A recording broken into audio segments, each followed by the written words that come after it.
Hello student, आज हम इस वीडियो के द्वारा आनुवांशिकता क्या है, आनुवांशिकी क्या है या फिर आनुवांशिकी लक्षण क्या होते हैं और मेंडलवाद क्या है, जीन और कारक क्या है और मेंडल ने किस पौधे का चुनाव किया, मेंडल ने कौन कौन से नियम प्रस्तुत किए और मेंडल के उस पौधे के चुनने के कारक क्या थे या फिर उनसे क्या लाभ हुए, इन सभी बातों का आज इस वीडियो के द्वारा हम अवलोकन करेंगे।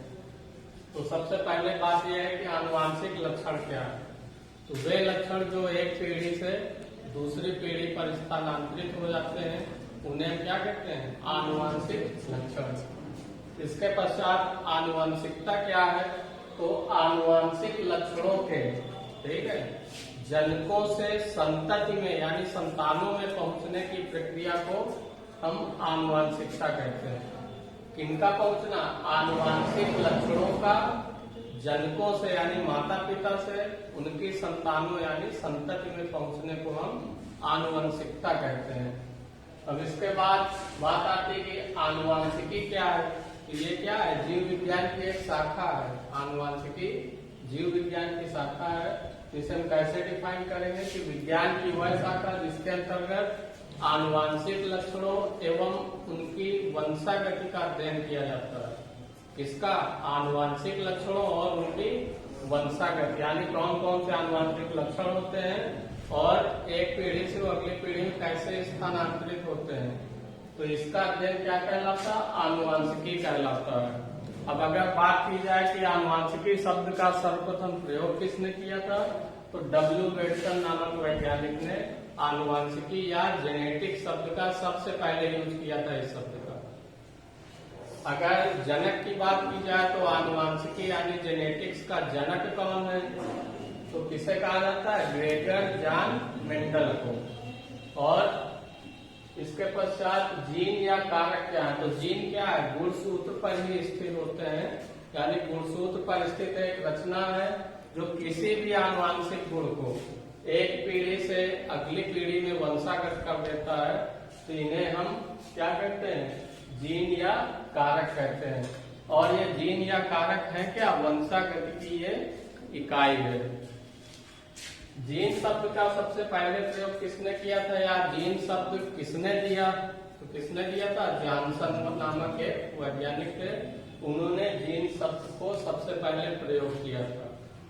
अब इसके पश्चात मेंडल, क्योंकि आनुवांशिकी के जनक कौन है, मेंडल, और इन्होंने वंशागत के कुछ नियम बताए हैं। तो उन नियमों को हम मेंडलवाद के नाम से जानते हैं। किस नाम से जानते हैं, मेंडलवाद, यानी मेंडल के द्वारा बताए गए कुछ बातें। तो मेंडल ने क्या किया था कि इन्होंने अपने बगीचे में एक मटर पौधे को लिया और उसके उन्होंने आपस में कई बार क्रॉस करवाए और उनके बारे में विस्तृत रूप से जानकारियां प्राप्त की। और उन्हीं प्रयोगों के आधार पर ही इन्होंने कुछ नियम बताए थे। जैसे पहला है प्रभाविता का नियम, दूसरा है पृथक्करण का नियम या युग्मकों की शुद्धता का नियम और तीसरा नियम है स्वतंत्र अपव्यूहन का नियम। तो ये 3 नियम बताए थे। तो सबसे पहले बात ये होती है कि मेंडल ने अपने प्रयोग के लिए किस पौधे का चुनाव किया, तो मेंडल ने अपने प्रयोग के लिए मीठी मटर का चुनाव किया यानी पायसम सटाइवम का। अब चुनाव क्यों किया मेंडल ने, मटर का ही चुनाव क्यों किया, तो मटर क्या है, एक वर्षीय पौधा है जो आसानी से कहीं भी उगाया जा सकता है। और मेंडल की कई जातियां या प्रजातियां पाई जाती है जिससे उनमें आपस में क्रॉस कराने और तुलनात्मक अध्ययन करने में सहायता मिली। और मेंडल ने अगर जो मटर का चुनाव किया तो उसके और भी कारण है कि जैसे मटर में बहुत सारे बीज उत्पन्न होते हैं तो इस कारण से उन्हें कई वैरायटी देखने को मिलती है।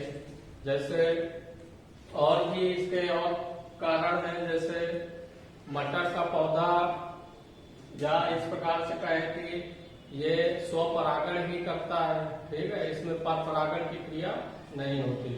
अगर परपरागण करना है तो फिर हमें कृत्रिम रूप से परागण कराना पड़ेगा।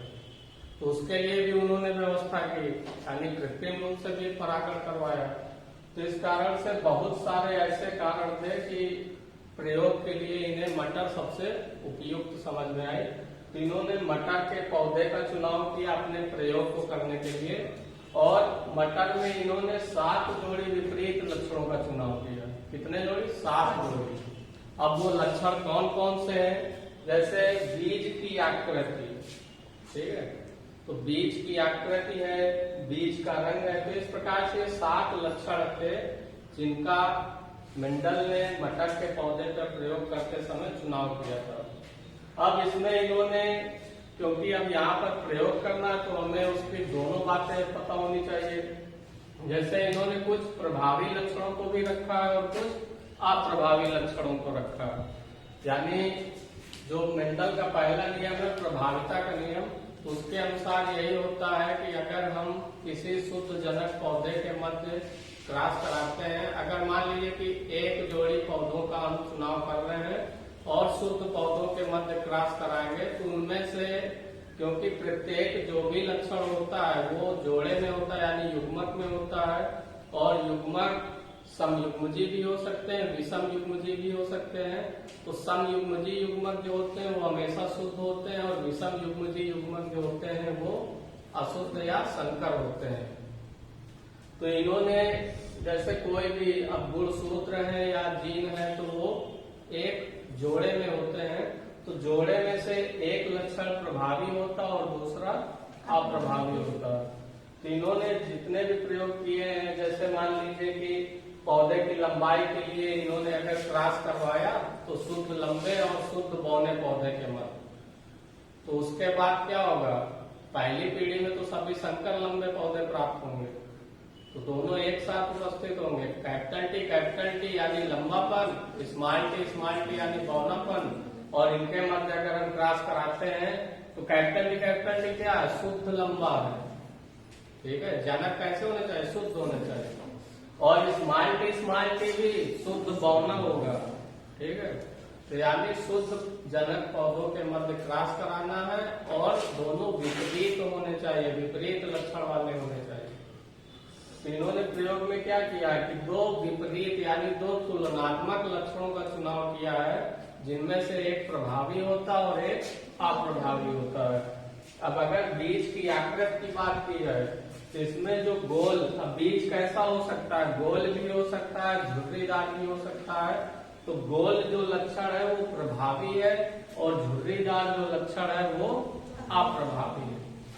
इसी तरह दूसरा लक्षण लिया बीज का रंग, तो बीज का रंग में पीला भी हो सकता है, हरा भी हो सकता है। तो पीला रंग जो प्रभावी है और हरा रंग जो है वो अप्रभावी है। इसके पश्चात बीज कवच तथा पुष्प का रंग, तो इसमें लाल भी हो सकता है, बैंगनी भी हो सकता है, और इसका अप्रभावी क्या होगा? सफेद हो जाएगा। फली की आकृति की बात की जाए तो अगर फूली हुई है तो वो प्रभावी है, और पिचकी हुई है तो वो अप्रभावी है। फली के रंग की बात की जाए तो अगर हरी है तो प्रभावी है, और पीली है तो अप्रभावी है। अगर पुष्प की स्थिति की बात की जाए तो कक्षस्थ है तो वो प्रभावी होगा, और अग्रस्थ है तो वो अप्रभावी होगा।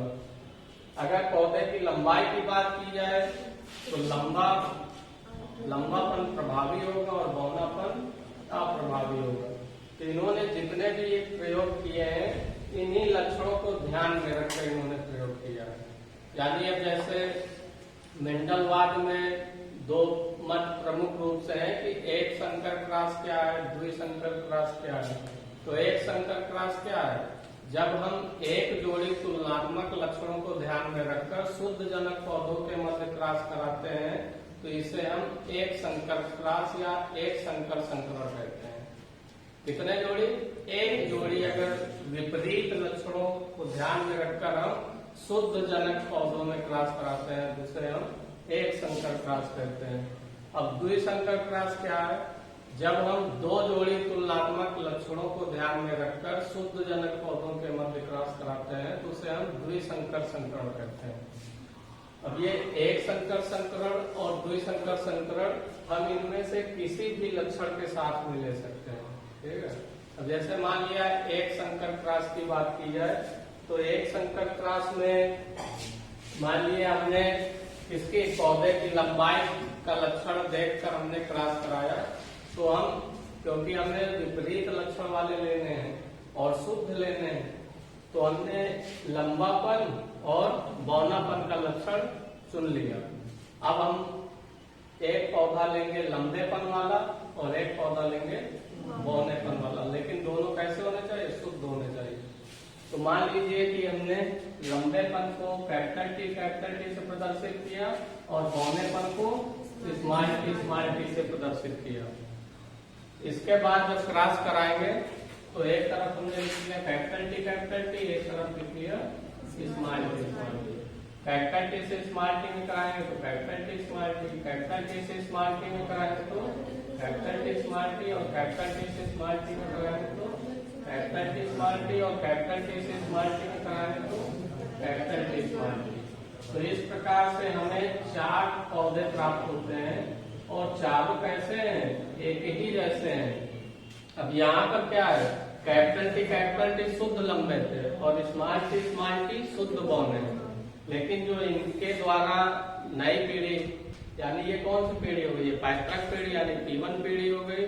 तो जो उनकी संतानें होंगी वो प्रथम संतानीय पीढ़ी यानी F1 पीढ़ी में जितनी भी संतानें प्राप्त होती है या जितने भी पौधे प्राप्त होते हैं सभी कैसे हैं? संकर लंबे हैं। सभी कैसे हैं? संकर लंबे। यहाँ पर क्या है? लंबेपन का भी लक्षण है और बौनेपन का भी लक्षण, दोनों लक्षण यहाँ पर है। यानी कैपिटल टी को हम लंबा मानते हैं और स्मॉल टी को बौना मानते हैं। तो यहाँ कैपिटल टी स्मॉल टी दोनों आ रहा है। इसका मतलब क्या है? ये संकर लंबे। अब संकर लंबे क्यों कहेंगे? क्योंकि लंबेपन वाला जो लक्षण है वो प्रभावी होता है और बौनेपन वाला लक्षण अप्रभावी होता है। दोनों एक साथ होंगे तो उसमें जो प्रभावी लक्षण है वही माना जाएगा। अप्रभावी लक्षण साथ में रहते हुए भी केवल छिपा रहता है। क्यों छिपा रहता है? प्रभाविता के नियम के अनुसार। मेंडल का जो पहला नियम है प्रभाविता का नियम, उसमें यही है कि जब हम एक जोड़ी या फिर 2 जोड़ी शुद्धजनक पौधों, 2 जोड़ी तुलनात्मक लक्षणों को ध्यान में रखकर हम शुद्धजनक पौधों के मध्य क्रॉस कराते हैं तो F1 पीढ़ी में से दोनों लक्षण प्रदर्शित होते हैं, लेकिन उनमें से जो प्रभावी लक्षण होगा वही उस पर क्लियर होगा। अप्रभावी लक्षण साथ में रहते हुए भी छिपा रहता है। तो इसका मतलब क्या है कि यहाँ लंबापन वाला लक्षण प्रभावी है तो फिर हम इसे लंबा ही कहेंगे, ठीक है। लेकिन अब ये शुद्ध तो है नहीं। शुद्ध कब होता है? जब समयुग्मजी हो, यानी युग्मज में जब दोनों एक ही जैसे हो, यानी कैपिटल टी हो तभी वो शुद्ध लंबा होगा। अब क्योंकि यहाँ पर कैपिटल टी स्मॉल टी है तो ये शुद्ध न होकर कैसे है? संकर है। इन्हें हम क्या कहेंगे? संकर लंबे कहेंगे। इसी प्रकार से अगर मान लीजिए कि द्विसंकर क्रॉस में हमें एग्जाम्पल लेना पड़ जाए तो उसमें फिर हम 2 जोड़ी लक्षण लेंगे। जैसे मान लिया हमने बीज की आकृति ले लिया, बीज का रंग ले लिया, ठीक है। यानी हम 2 जोड़ी लक्षण लेंगे। कौन कौन सा? बीज की आकृति और बीज का रंग। आकृति क्या है? गोल, और रंग क्या है? पीला। ये प्रभावी है, ठीक है। अप्रभावी क्या है? झुर्रीदार और हरा। तो अगर इसमें हम क्रॉस कराएंगे तो एक पौधा लेंगे जो गोल और पीला हो और दूसरा लेंगे झुर्रीदार और हरा। यानी लक्षण उनमें 2 तरह के होंगे, ठीक है। पौधे हमको 2 ही लेने हैं। एक पौधा हम ऐसा लेंगे जिसका बीज क्या हो? गोल बीज वाले हो और आकृति बीज की देखी जाए तो पीला हो। आकृति क्या हो? गोल हो और रंग उसका पीला हो। तो एक पौधा इस तरह का लेंगे। एक पौधा कैसा लेंगे? जिसकी आकृति बीज की झुर्रीदार हो, यानी सिकुड़े हुए हो, ठीक है, और रंग उनका हरा हो। तो इस प्रकार के पौधों के मध्य भी क्रॉस कराएंगे। अब अगर करवा के देखते हैं यहाँ से, जैसे अब इसमें गोल पीला लेना है तो हमने लिख लिया गोल पीला। इसका विपरीत क्या होगा? यानी तुलनात्मक लक्षण हमको लेते हैं तो विपरीत क्या होगा गोल का? झुर्रीदार। गोल का अपोजिट क्या होगा? और पीला का हरा। यानी एक तरफ हमें प्रभावी लक्षण लेने और दूसरी तरफ अप्रभावी। गोल को हमने कैसे प्रदर्शित कर दिया, कैपिटल आर से, और पीला को कैपिटल वाई से। तो अगर इसको कैपिटल आर से प्रदर्शित कर रहे हैं तो इसे हम स्मॉल आर से प्रदर्शित कर लेंगे और इसे हम स्मॉल वाई से प्रदर्शित कर लेंगे। ठीक है, इनको हम चेंज भी कर सकते हैं, पीला शब्द पहले ले सकते हैं, गोल बाद में ले सकते हैं। तो फिर इधर पहले हरा आ जाएगा, फिर लास्ट में झुर्रीदार आएगा। यानी जो हम इधर पहला लक्षण लेंगे तो इधर भी उसका पहले ही अपोजिट आना चाहिए। ये नहीं कि हमने यहाँ पे गोल ले लिया और इधर पहले हम हरा लिख लेंगे तो फिर वो मैचिंग सही नहीं होगी। अब अगर इसमें क्रॉस कराएंगे तो इसमें भी F1 पीढ़ी में जो प्रभावी लक्षण है वही क्लियर होगा। कौन सा होगा, यही वाला capital R capital R capital Y capital Y. तो इसे हम आगे वीडियो में इनके बारे में समझेंगे। और तब तक अभी हम आज कुछ मुख्य बातों को